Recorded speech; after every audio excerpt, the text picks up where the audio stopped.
For family worship today, I'd like for you to read Joshua chapter 4.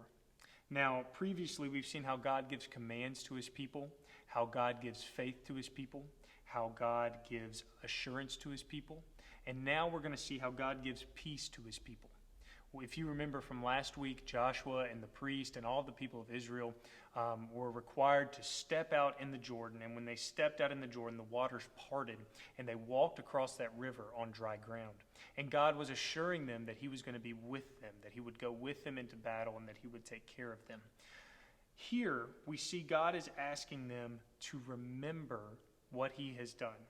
He asked them in verse 19 through 24, he tells them to take 12 stones out of the river that you just walked across and to build them up on an altar. And when people ask what this altar means, you're to remember that God protected his people, that God took care of his people and let them walk through that river. Now, it's important for us to remember because we are so quick to forget.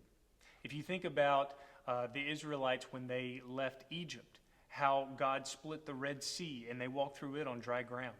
But then, not far along into their journey in the desert, they began grumbling and complaining, and they had seemingly forgotten how God had taken care of them.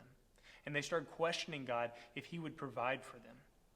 And so we see here God is asking them to remember, and we need to remember how God has taken care of us. And I'll give you a quick thing to do. I would ask you to recognize when God has done something in your life and give him the glory for it.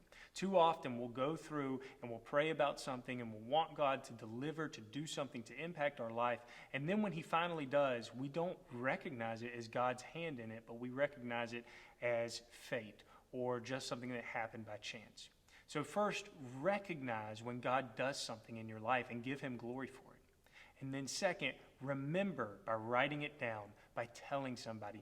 In this case, they made a memorial and then they would tell their children about it. Find some way to do that today in your own life.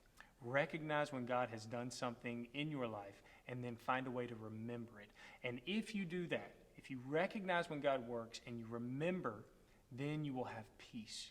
You won't get into the land, as we'll see later in Joshua, and become scared or frightened because of the opponents or because of difficulties in this world. But you will be at peace because you'll know that God has worked in your life before and he can do it again.